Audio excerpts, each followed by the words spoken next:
இப்போ இன்னைக்கு ஆன்மீகத்துல ரொம்ப ரொம்ப முக்கியமான டாபிக் பார்க்க போறோம். அது என்னன்னாக்கா அண்டா பிண்ட விளக்கம். சரிங்களா? போன வீடியோ வந்து பார்த்தீங்கன்னாக்கா நம்ம பஞ்ச கர்ப்பவாசம் பார்த்தோம். அதுக்கு முன்னாடி வந்து பார்த்தீங்கன்னா ஆன்ம உற்பத்தி பார்த்தோம். சாரி, ஜீவ உற்பத்தி, அதுக்கப்புறம் ஆன்ம உற்பத்தி. இந்த மாதிரி வீடியோலாம் போட்டிருக்கோம். அது பார்த்துட்டு வந்து பார்த்தா தான் இந்த வீடியோ புரியும். இல்லைன்னா சத்தியமா புரியாது. சரிங்களா? இது வந்து 90 நாள் வந்து பிதா கர்ப்பவாசத்துல வந்து பார்த்தீங்கன்னாக்கா அப்பாவோட மனோபாவம், சரிங்களா, நல்லது கெட்டது, சரிங்களா, ஜீவ அணுவை வந்து பார்த்தீங்கன்னா சுற்றி ஒட்டி கொள்ளுது. சரிங்களா? ஈஸ்வரன் எப்படி ஈரப்பாறையில வந்து பார்த்தீங்கன்னாக்கா பாசைப்படுவது, இந்த மாதிரி. சரிங்களா? அப்புறம் 270 நாட்கள் வந்து பார்த்தீங்கன்னாக்கா மாதாவோட கர்ப்பவாசத்துல வந்து பார்த்தீங்கன்னாக்கா அம்மாவோட மனநிலை, சிந்தனை, உணர்ச்சி ஜீவனோட மேல பார்த்தீங்கன்னாக்கா இன்னும் ஸ்ட்ராங்கா பதியுது. ஓகேங்களா? பரகாசத்துல வந்து பார்த்தீங்கன்னா சிவசக்தி வந்து சிவன் சக்தி, அதாவது ஈஸ்வர வடிவமான ஆத்மா. அதே ஆத்மா வந்து பார்த்தீங்கன்னா மாத்திருக்கா கர்ப்பத்தில் வந்து பார்த்தீங்கன்னாக்கா அண்டத்திலிருந்து பிண்டமாக மாறுது. சரிங்களா? அந்த மாத்திருக்கா கர்ப்பம் தான் மெயின்.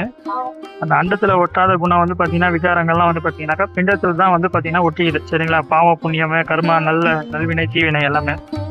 அப்பா அம்மா வந்து பார்த்தீங்கன்னா அறிவாளர்களாக, பக்தி நிறைஞ்சவங்களா, நல்ல ஒழுக்கமுள்ளவர்களா இருந்தால் இந்த கர்ப்பம் வந்து பார்த்தீங்கன்னா நாராயண ரூபத்தில் ரூபமாக ஆகுது. சரிங்களா?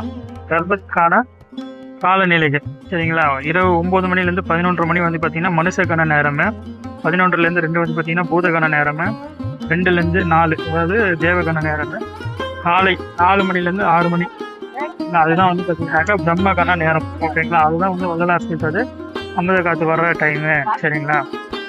அந்த பிரம்ம கல்பம் அதுதான் அந்த டைம். சரிங்களா? அந்த டைமில் வந்து பார்த்தீங்கன்னாக்கா உதவி பண்ணும்போது பார்த்தீங்கன்னா குழந்தை நல்லா அறிவாளியும் திறமையாக இருக்குதுன்ற மாதிரி சொல்கிறாங்க. இந்த நேரங்களில் வந்து பார்த்தீங்கன்னாக்கா மன ஒருமை நிலை, சரிங்களா, தூய சிந்தனை, நல்ல ஒழுக்கம், நல்ல எல்லாம் சேர்ந்து வந்து பார்த்தீங்கன்னா அது வந்து அதுக்கேற்ற மாதிரி சரீரமும் குணமும் பார்த்தீங்கன்னாக்கா உருவாகுது. சரிங்களா? மாதா கர்ப்பத்தில் இருக்கும்போது இந்த கர்ப்ப நீர் வந்து பார்த்தீங்கன்னா திருப்பார்கடல். சரிங்களா? கர்ப்ப நஞ்சு வந்து பார்த்தீங்கன்னா ஆதிசேஷன், அதுதான் பாம்பு. தொப்புள் கொடி தான் வந்து பார்த்தீங்கன்னா பிரம்மன் இருக்குது. அப்புறம் ஜீவன் வந்து பார்த்தீங்கன்னா நாராயண ரூபத்தில் வந்து பார்த்தீங்கன்னா இருக்காரு, அதாவது தூங்கிட்டு இருக்க மாதிரி. சரி, அதுதான் வந்து அந்த நாராயண தத்துவத்தை தான் வந்து பார்த்தீங்கன்னாக்கா கர்ப்பத்தை காமிச்சிருக்காங்க, அம்மா வயிற்றுல இருக்க கர்ப்பம். பிறகு வந்து பார்த்தீங்கன்னா யோனி மாதமாக பிரகிருதியை அடையும் போது மாய குணங்கள், சரிங்களா, ஜீவனை கட்டி போடும். இதுதான் வந்து பார்த்தீங்கன்னா சாதா மனிதனோட இயல்பு.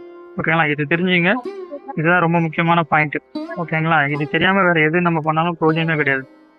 இது அண்டத்தில் வந்து பார்த்தீங்கன்னா ஒளியா இருக்கும். சரிங்களா? பிண்டத்தில் வந்து பார்த்தீங்கன்னா மனுஷனா மாறுது. அதுக்கு பேர் தான் பார்த்தீங்கன்னா அண்ட பிண்ட ரகசியம். சரிங்களா? நன்றி, வணக்கம். வீட்டில் 1 by 1 பார்க்கலாம்.